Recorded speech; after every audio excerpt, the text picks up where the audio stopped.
आज तो कार्यकर्ताओं की मीटिंग थी और इसके दौरान में ये डिसाइड किया गया कि पंचायत लेवल पर कैसे हम वोटर्स तक पहुँचे और वहाँ तक सम्मानीय जो जितने भी स्नातक है उन तक जनस्वराज की आवाज़ पहुँचाई जाए। और पिछले इलेक्शंस में देखा गया है कि पिछले इलेक्शंस में वोटर्स कम होते थे, 1 लाख से नीचे होते थे। इस बार 1,57,000 के लगभग वोटर्स हैं, तो निश्चित रूप से 1,57,000 वोटर्स को खरीदना या फिर प्रभावित करना सरकार के मुद्दे के बाहर है। तो सरकार चाहे इस बार जितना भी कोशिश कर ले, इस बार एटलीस्ट जीत जो होगी स्नातकों की होगी, ग्रेजुएट्स की होगी, टीचर्स की होगी, जो प्रोफेसर्स हैं उनकी होगी, जिनका पिछले 20-22 साल से जिनका सम्मान जो है हरण किया जा रहा है, उनको कहीं किसी लायक नहीं छोड़ा गया है। कहीं भी वो अगर आंदोलन कर रहे हैं तो उनकी बातें नहीं सुनी जाती है। विनायक जी, एक बड़ा सवाल है, स्नातक जो है युवा जो है वो कहीं ना कहीं उपेक्षित महसूस कर रहे हैं, क्योंकि यहाँ से डिग्री लेकर के बिहार के बाहर में उस डिग्री से भूंजा फाका जा सकता है। 10 से 15 हज़ार की नौकरी मिल सकती है, कोई बड़ी नौकरी आपको नहीं मिल रही है। तो कहीं ना कहीं ये सरकार जो है वो कर क्या रही है? रोड बनाने से बिहार विकास हो जाएगा। विनायक जी, एक बड़ा सवाल है, 22 साल का किला ढहेगा? 22 साल का जो किला बना हुआ था क्या ढहेगा इस बार चुनाव? ये तो जनता निर्धारित करेगी, लेकिन आप सब हैं, आप सब के माध्यम से ये जरूर कहना चाहूँगा कि एक खास समाज को टारगेट करके जदयू जो है सरकार जो है वो आज के डेट में समझ रही है कि एक खास समाज के कैंडिडेट को अगर बाहर से भी आयातित कर लेंगे तो कैंडिडेट जीत जाएगा। लेकिन क्या तिरहुत में उस समाज के कोई व्यक्ति नहीं है जिनको टिकट दिया सकता था? मुझे जहाँ तक ज्ञात है, मनीष शुक्ला जी एक बहुत बेहतरीन कैंडिडेट थे, देवेश चंद्र ठाकुर जी के रिलेटिव भी हैं, जान पहचान भी है।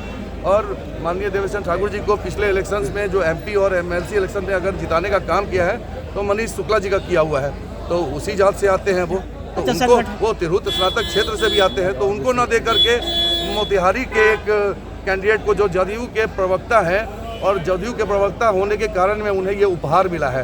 तो आप भी अगर उपहार देते हैं, अपना वोट अगर उनको उपहार देते हैं, तो वो उपहार लेकर के मुजफ्फरपुर क्या तिरहुत क्या कहीं नहीं दिखेंगे, वो दिखेंगे तो पटना में ही दिखेंगे। अच्छा, इस इलेक्शन से पहले क्या उनकी पहचान है?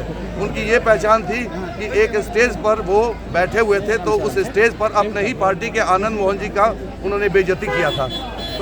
तो ये आप आज के डेट में समझा जाए, अभिषेक झा आज के डेट में अगर अपने ही पार्टी के आनंद मोहन जी जो कि बड़े नेता हैं जदयू के, उनका भी आदर नहीं कर सकते हैं, तो ऐसे कैंडिडेट से क्या एक्सपेक्टेशन करना है? हमें तो सिखाया गया है कि जितने भी सीनियर्स हैं उनका हमें सम्मान करना चाहिए, और जूनियर्स को हम डांट सकते हैं। जैसा प्रशांत किशोर जी ने भी किया, तो वो भाई थे, भाई को डांटा है उन्होंने, अपने कार्यकर्ता को डांटा है। इसमें किन्हीं बाहरी आदमी को कोई इसमें परहेज में कोई दिक्कत नहीं होनी चाहिए। अच्छा, संगठन को लेकर के जो है बड़ा असंतुष्टि दिख रहा है कार्यकर्ताओं में, क्या लग रहा है तैयारी पूरी नहीं हो पाई? मुझे तो नहीं लगता है कि कार्यकर्ताओं में कोई असंतुष्टि दिख रही है।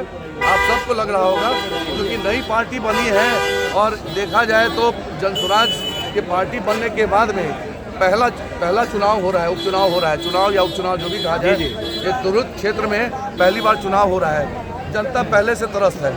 पहले कभी RJD का शासन था, बाद में JDU प्लस का शासन है। कहीं ना कहीं जात और धर्म के नाम पर हर जनता ठगी जा रही है। ये ग्रेजुएट्स का इलेक्शन है, एटलीस्ट स्नातक इतने तो स्मार्ट होते हैं कि इस बेवकूफ़ी में नहीं आएंगे, इससे कोई MLA इससे कोई सरकार नहीं बन रही है। एटलीस्ट एक रिप्रेजेंटेशन जाएगा, कुछ अलग करके दिखाइए। हम भी अलग करने के लिए अपनी नौकरी को छोड़े हैं। आपका क्या एजेंडा होगा अगर आप जीतते हैं? स्पाइनल लेवल पे मेरा एजेंडा है। जैसे कि मैं डॉक्टरी स्पाइनल लेवल पे करता हूँ। आपने 2 मिनट पहले सवाल किया है कि आप बीमारी का आप इलाज करेंगे। जी हाँ, मैं शरीर की बीमारियों का इलाज करता था और उसमें नंबर 1 हूँ। मैं गर्व से कह सकता हूँ कि 20 साल से मैं अपने प्रोफेशन में नंबर 1 पे हूँ। मैं PGI चंडीगढ़ का प्रोडक्ट हूँ, मैं ग्रैंड मेडिकल कॉलेज का प्रोडक्ट हूँ। उसी तरह से मैं गर्व के साथ कहता हूँ कि जनस्वराज का प्रोडक्ट हूँ, और जनस्वराज ईमानदारी के लिए जाना जा रहा है, निष्ठा के लिए जाना जा रहा है। बाकी पार्टी आप खुद देख लें, आज के डेट में सब चोर हैं। मेरा फोकस एक ही चीज़ पे रहेगा कि भ्रष्टाचार के खिलाफ लड़ूंगा। यानी कि फर्स्ट मुद्दा है कि जो आज के डेट में युवा है या फिर जो स्नातक है, वो बाहर जाकर नौकरी नहीं मिल रही उस डिग्री के साथ में, तो स्नातकों को अच्छी डिग्री दो। अगर नहीं दे सकते हो तो ये स्नातक की डिग्री बंद करो। आप प्राइवेट कॉलेज हैं, उनको आप आज के डेट में 4 साल के अंदर में BEd डिग्री दे रहे हो, और 3 साल के डिग्री को 5 साल में करके आप कोई डिग्री नहीं दे रहे हो। मुझे नहीं लगता है कि ये कहीं से उचित है। सेकेंड, शिक्षा और शिक्षक। तीसरा, उचित चिकित्सा। फोकस क्लियर है। बाकी आप लोग समझे, 13 महीने का समय है। जो बोल रहा हूँ महादेव की कसम सब सच करके दिखाऊंगा। धन्यवाद। देखिए